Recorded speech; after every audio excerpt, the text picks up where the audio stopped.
حضرت ابراہیم بہت بڑے مہمان نواز تھے. صرف قربانی نہیں دیتے تھے, سارا سال بہت سارا لنگر, بہت سارا کھانا پینا, بہت ساری چیزیں جاری رہتی تھی. اور جتنے غریب لوگ تھے فلسطین کے, ان کو پتا تھا کہ حضرت ابراہیم علیہ السلام کا لنگر جاری ہے. فلسطین میں جب آپ کا قیام تھا, ایک دفعہ ڈھیروں مہمان آ گئے اور کھانے کو کوئی چیز نہیں. حضرت سارا اور جناب ہاجرہ دونوں اس وقت موجود تھیں. وہ کہنے لگی ابراہیم بہت سارے مہمان آ گیا تو کیا کریں. جناب سارا کہنے لگی کس طرح کر کے ان کی مہمان نوازی کرنی. اور حالات یہ ہے کہ قحط پڑا ہوا ہے فلسطین میں, مصر میں, دور دراز علاقوں میں. تو حضرت ابراہیم کہنے لگے یہ اللہ کے مہمان ہیں اور ہمیں رب کریم کا بندہ سمجھ کے آ گئے, اللہ ہی بندوبست کرے گا. فرمانے لگے میرا مصر میں ایک دوست ہے, وہ قحط کے دنوں میں غلہ جمع کر لیتا ہے, میں اس کی طرف پیغام بھیجتا ہوں, مجھے امید ہے وہاں سے غلہ ملے گا. 2 3 5 اونٹ والے غلام بلائے اور ان کو کہا کہ جاؤ غلہ لے آؤ مصر کے دوست سے. وہ لوگ کہتے ہیں ہم غلہ لینے گئے, وہاں جب پہنچے تو حضرت ابراہیم خلیل اللہ علیہ السلام کا پیغام دیا تو آپ کا وہ دوست کہنے لگا غلہ تو بے شمار تھا, مجھے خبر نہیں تھی کہ حضرت ابراہیم کا پیغام آئے گا, تو میں تو سارا تقسیم کر چکا ہوں. لوگ لے گئے, اب تو کوئی شے نہیں. اب وہ خالی آ گئے 5 کے 5 اونٹ. جب خالی آئے تو حضرت ابراہیم کی حویلی کی دیواریں چھوٹی چھوٹی تھیں. ان غلاموں میں سے, خادموں میں سے, آپ کے ان چاہنے والوں میں سے ایک کہنے لگا یار وہ غریب تو انتظار کر رہے ہوں گے کہ غلہ لینے گئے ہیں, ہمیں روٹی ملے گی. چھوٹی چھوٹی دیواریں ہیں, وہ جب دیکھیں گے نا خالی آ گئے تو انہیں تکلیف ہوگی. اس طرح کرو بوریوں میں ریت بھر لیتے ہیں, ریت بھر کے لے جاتے ہیں, بعد میں اندر رکھ کے انہیں سمجھا بہلا لیں گے یا حضرت ابراہیم کو بتائیں گے, وہ خود ہی ان لوگوں کی دل جوئی فرمائیں گے. اب غلہ کی جگہ ریت بھر کے اونٹوں پہ رکھ کے لائی گئی. لا کے بوریاں جب رکھ دی گئیں, حضرت ابراہیم علیہ السلام دوپہر کے وقت آرام فرما رہے تھے. بی بی سارا اٹھی, کہتی ہیں جب میں نے دیکھا نا کہ بوریاں پہنچ گئی ہیں تو گئی, غلام کو ساتھ لیا اور اس کو جب کھولا نا تو کہتی اتنی حسین گندم میں نے پہلے کبھی دیکھی نہیں تھی, اتنا پیارا دانا میں نے کبھی ملاحظہ ہی نہیں کیا تھا. فرماتی ہیں جب اس کو پیس کر چکی میں روٹیاں پکائیں تو خوشبو دور دور تک پھیل گئی, اعلیٰ غذا بنی. بڑے بڑے کھانے بیبیوں نے مل کے پکائے, چن دیے گئے. حضرت ابراہیم اٹھے تو لوگ کھانا کھا رہے, سجدہ شکر ادا کیا, اور جب سجدے میں گئے تو وہی آنے لگی, پھر رونے لگے. جب پلٹ کر باہر تشریف لائے تو جناب سارا کہنے لگی ابراہیم تمہارا مصری یار بڑا اچھا ہے, اس نے اتنی اعلیٰ گندم بھیجی ہے کہ اتنی تو میں نے پیاری گندم کبھی دیکھی نہیں. جناب ابراہیم مسکرائے, فرمانے لگی سارا یہ مصری یار نے نہیں بھیجی, یہ میرے عرشی یار نے بھیجی ہے, یہ میرے عرشی یار نے بھیجی ہے. بھائی مہمان نوازی مزاج تھا, ہاتھ لٹا دینا مزاج تھا, دوسروں کی اشک شوئی مزاج تھا. حضرت ابراہیم علیہ السلام کا طریقہ ہے قربانی, حضور نے ان کا طریقہ بیان کیا. حضرت سیدنا ابراہیم 13 سال کے بعد آئے, چونکہ گھر میں اللہ تبارک و تعالیٰ کی دوستی کا چرچا تھا, اللہ تبارک و تعالیٰ کی محبوبیت کا غلبہ تھا. 13 سال کے بعد فلما بالغ معہ سعیا, بیٹا جب اتنا بڑا ہوا کہ سال چلنے لگا تو حضرت ابراہیم نے اپنے بیٹے کو بلا کے کہا بیٹا مجھے خواب آئی ہے, میں تجھے ذبح کر رہا ہوں, تیری کیا رضا ہے. تو حضرت اسماعیل کہنے لگے یا ابت افعل ما تؤمر, ابا جی اللہ جیسے حکم دیتا ہے میرے ساتھ ویسے ہی کریں, جیسے اللہ حکم دیتا ہے ویسے ہی, بولیے ویسے ہی کریں. حضرت ہاجرہ کو کہا کہ ایک دوست نے دعوت کی ہے تو وہاں جا رہے ہیں. بی بی مطمئن ہے, تفصیلات کی ضرورت نہیں, ختم بات, اعتبار ہے, مطمئن ہو گئی. شیطان پیچھے سے آیا اماں کے پاس, ذرا تھوڑی دیر کے لیے تصور جمائیے, یہاں تو پڑوسن آ کے کوئی بات بتا دیتی ہے خاوند کے بارے میں تو کئی مہینے جھگڑا جاری رہتا ہے, پڑوسن محلے دار. شیطان نے آ کے بتایا لفظ کیا ہے, کہا حضرت تمہیں پتا ہے کہاں جا رہے ہیں, کہا دوست کی دعوت میں. تو کہنے لگے دوست کون ہے, رب کریم. اور ابراہیم کا خیال ہے کہ اس رب نے مجھے حکم دیا ہے کہ میں ذبح کروں. تو حضرت حاجرہ کہنے لگی کبھی باپ بھی بیٹا ذبح کرتے ہیں؟ تو شیطان کہنے لگا ان کا خیال ہے کہ ان کے رب نے حکم دیا ہے. تو جناب حاجرہ فرمانے لگی اگر رب نے حکم دیا تو پھر تو مجھے شیطان لگتا ہے، تو مجھے شیطان لگتا ہے. کا کیا مطلب؟ فرمانے لگی اگر رب کریم کا حکم ہے تو میرے پاس ایک اسماعیل اگر 1000 بھی ہوتے میں سارے اللہ کے راستے میں پیش کر دیتی. مالک کا ہی تو ہے سارا کچھ، اسی کا ہے، اس میں لیت اللہ کی کیا گنجائش؟ حضرت سیدنا ابراہیم علیہ السلام نے بیٹے کے حلق پہ چھری رکھ بھی دی اور چھری چلا بھی دی، رکھ بھی دی، اور وہ تو اللہ کریم نے فرمایا یا ابراہیم قد صدقت الرؤیا، ابراہیم تو نے خواب سچا کر دکھایا، وہ قیامت تک تیرا نام رہے گا. حضرت ابراہیم نے وطن بھی دیا، جان بھی دی، بیٹا بھی. اللہ کریم نے دمبے دیے، فرمایا یہ فدیہ ہے. اب یہ قربانی قیامت تک حضرت ابراہیم کے طریقے کے مطابق جاری ہے. حضرت ابراہیم بہت بڑے مہمان نواز تھے، بہت بڑے. آپ جب مصر میں قیام تھا تو بڑے بڑے لمبے چوڑے لنگر پکتے تھے، لوگ آیا جایا کرتے تھے، بڑا تفصیل کے ساتھ کھانا ہوتا تھا. مہمان نوازی آپ کی خاص صفت مبارکہ ہے. ہمارے ہاں بھی مہمان نوازی ہوتی ہے امیروں کی، بلکہ اب تو مہمان نوازی اس طرح کی ہے کہ کل تیری میرے پاس دعوت ہے اور پرسوں میری تیرے پاس ہے. وہی امیروں میں وہ چکر رہتا ہے، پارٹیاں دوست ایک دوسرے کو ڈالتے ہیں، تیری طرف پارٹی تیری طرف. اور اسی انداز میں اب یہ عید آئے گی نا، ٹکا پارٹیاں ہوں گی جگہ جگہ، اور لوگ سوال پوچھنے لگے ابھی سے، کہتے ہیں قربانی کا کتنا گوشت گھر رکھنا جائز ہے؟ قربانی کا کتنا گوشت گھر رکھنا جائز ہے؟ سارا ہی جی. اس لیے فریزر لے لیں، فریج سے نہیں کام چلے گا. سارا ہی جائز ہے، گھر رکھنا سارا ہی جائز ہے، رکھ لیں. او خدا کے بندے، قربانی وہ بندہ دیتا ہے جو سارا سال ہی گوشت کھاتا ہے. صحیح کہہ رہا ہوں؟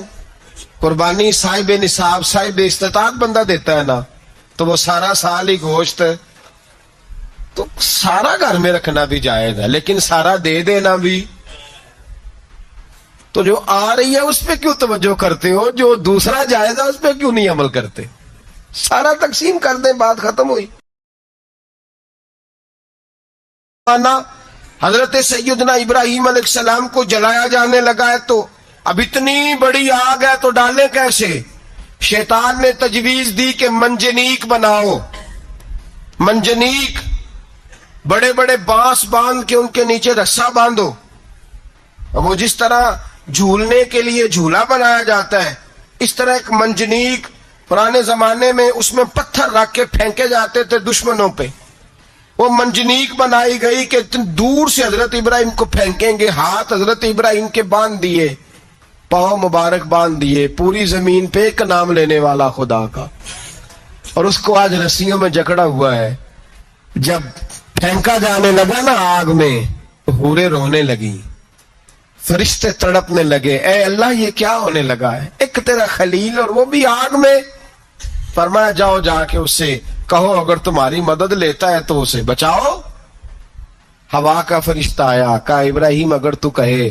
او بھائی، ان چیزوں کو کہانی سمجھ کے نہ سنا کریں، یہ داستان نہیں، یہ وہ طریقے ہیں جو ہمارے رسول نے ہمیں اپنانے کا حکم ارشاد فرمایا ہے.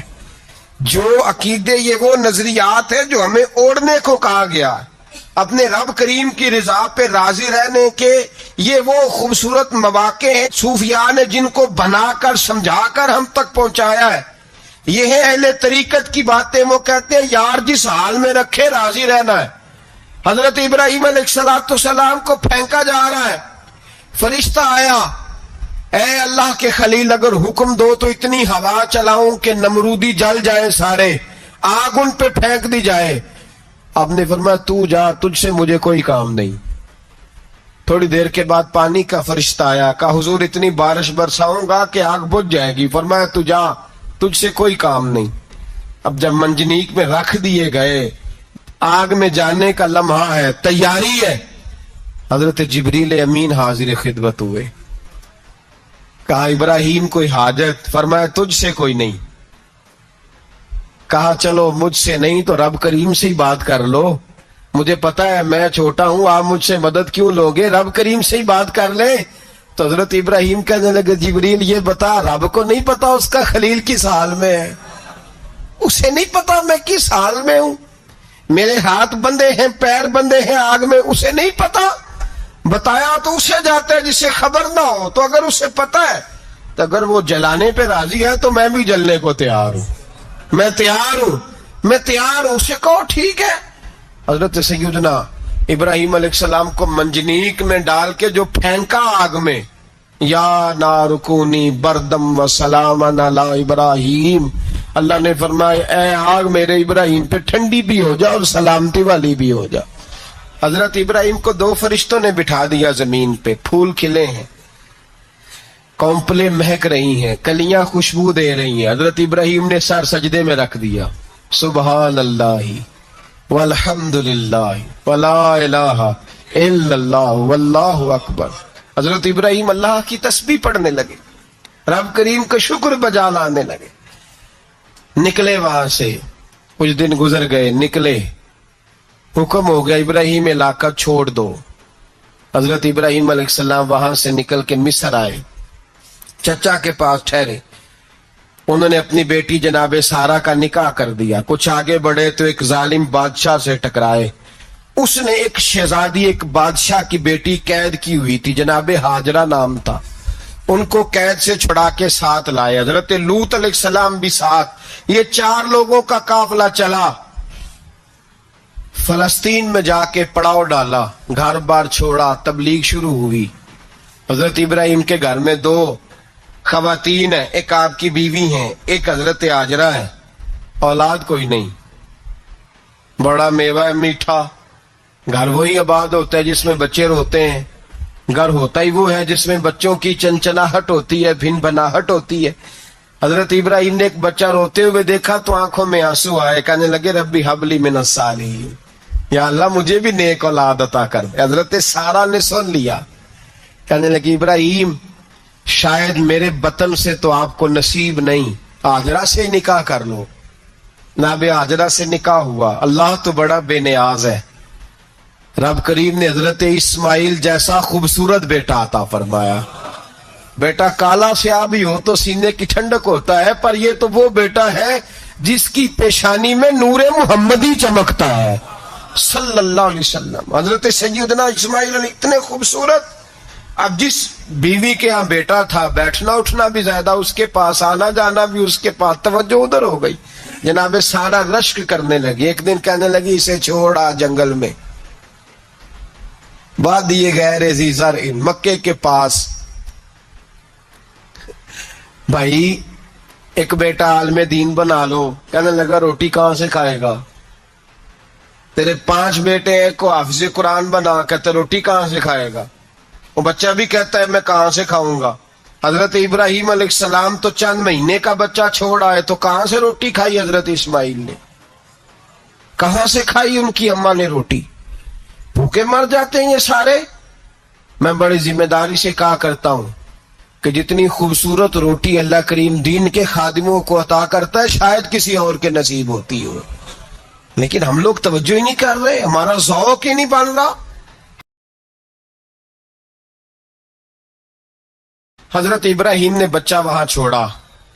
یہاں سے جو عمرہ کرنے لوگ جاتے ہیں نا، جو حج کرنے جاتے ہیں، ان کو پتا ہے کہ وہاں دنیا کی ہر نعمت ملتی ہے، پھر بھی ڈبل ٹرپل پیسے لوگ جیبوں میں ڈال کے جاتے ہیں. حضرت ابراہیم جب وہاں لے کے گئے تو کوئی انسان نہیں تھا، پانی کا قطرہ نہیں تھا. 2 کلو کھجوریں، ایک مشکیزہ. بیوی کو تھمایا. ہمارے گھر میں ہزاروں چیزیں پڑی ہیں، لیکن وہ جو توکل ہے نا وہ ختم ہو گیا ہے. اللہ دے گا، حلال حلال پہ قناعت کرے، جائز جائز پہ بھروسہ کرے، رب کریم عطا کرنے والا ہے. وہ مزاج ختم ہو گیا. حضرت سیدنا ابراہیم علیہ السلام 2 کلو کھجوریں، ایک مشکیزہ پانی کا دے کر کے، اور وہاں بٹھایا آپ نے اپنے بچے کو اور اپنی زوجہ جناب ہاجرہ کو اور بٹھا کر کے یہ واپس پلٹنے لگے تو حضرت ہاجرہ سلام اللہ علیہ نے آواز دی، کہا ابراہیم کس کے سہارے پہ چھوڑ کے جا رہے ہو؟ جہاں آب زمزم کا کنواں ہے نا، جو لوگ گئے ہیں انہوں نے صفا مروہ کی صحیح کی ہے، صفا مروہ سے باہر نکلے نا، سرکار کی ولادت کا مقام ہے، اس جگہ پہ آب زمزم کا کنواں تھا، وہاں حضرت سیدنا ہاجرہ کو بٹھایا، کوئی چیز نہیں، کوئی درخت نہیں، کوئی کھیت نہیں، کوئی پانی نہیں، کوئی کنواں نہیں، وہاں بٹھایا اور بٹھا کر کے نکلنے لگے تو جناب ہاجرہ فرمانے لگی ابراہیم کس کے سہارے پہ چھوڑ کے جا رہے ہو؟ کہنے لگے اللہ کے سہارے پہ۔ تو پاک باز بی بی نے ایک لفظ پوچھا، کہا ابراہیم یہ میرے رب کا حکم ہے، یہ میرے بس جن کا عقیدہ توحید مضبوط ہو ان کے لیے ایک جملہ کافی ہوتا ہے، یہ میرے اللہ کا حکم ہے؟ تو جناب ابراہیم علیہ السلام فرمانے لگے ہاجرہ ہاں رب کا حکم ہے۔ جب یہ لفظ کہے تو چاہیے تھا نا حضرت ابراہیم تسلی دیتے، تو بی بی صاحبہ تسلی دینے لگی، عرض کرنے لگی ابراہیم اگر اللہ کا حکم ہے تو پھر آپ ہماری فکر نہ کرنا، اگر یہ رب کا حکم ہے تو پھر ہماری فکر نہ کرنا، جس رب نے ہمیں یہاں تک پہنچایا ہے وہ ہمیں کبھی بھی ضائع نہیں فرمائے گا، پھر فکر نہ کرنا۔ حضرت ابراہیم آ گئے، بات آپ نے سنی ہوئی ہے، اشارہ کرنا مقصود ہے۔ 13 سال میں چلے مان بھی لیا جائے بعض روایات کی روشنی میں کہ آتے جاتے بھی رہے، لیکن مکمل دیکھ بھال اپنے بچے کی پرورش میں پورا حضرت ابراہیم علیہ السلام کا کردار، سارا کردار ماں کا تھا۔ میں جب خواتین کے بارے میں کوئی بات کرتا ہوں تو میں آپ کو اکثر کہتا ہوں کہ یہ صرف بیوی کے لیے حکم نہیں ہوتا، یہ ٹریننگ بیٹی کو دینی ہے اور بہن کو دینی ہے، یہ تربیت کریں اپنے گھر میں۔ میں تجربے کی روشنی میں یہ بات عرض کیا کرتا ہوں کہ بھائی بچے باپ کے فرما بردار اس وقت ہوتے ہیں جب اماں انہیں باپ کا فرما بردار کرتی ہے، اور بچے باپ کے نافرمان بھی تب ہوتے ہیں جب اماں انہیں باپ کا۔ میں نے اپنے کانوں سے سنا ایک دفعہ ایک بچہ اپنے باپ سے کہہ رہا ہے آپ نے تو ساری زندگی باہر گزار دی، پیسے کمانا کون سا مشکل کام ہے، دکھ سکھ تو سارے اماں نے برداشت کیے، سکولوں میں وہ جاتی تھی، فلانا کام وہ کرتی تھی، فلانا کام۔ اب یہ سوچ اس کی ذاتی تو نہیں، یہ اس کو دی گئی ہے، اور اگر اس کو یہ سوچ دے دی جائے کہ اماں کہے کہ میں تو اپنوں میں رہی ساری زندگی، میں نے تو اپنوں میں وقت گزارا، اور تیرا باپ تو کئی دفعہ جنازے بھی نہیں پڑھ سکا، اس نے تو ماں باپ ایسے دفن کر دیے، وہ اگر یہ سوچ فراہم کرے تو پھر بچہ باپ کا فرما بردار ہوتا ہے۔ اور یہ والی روایتیں ہم بیوی کو سناتے ہیں، حالانکہ کس کو سنانی چاہیے؟ بولیے، بہن اور بیٹی کو، بہن اور بیٹی کو سنائیں یہ باتیں، ان کو سمجھائیں۔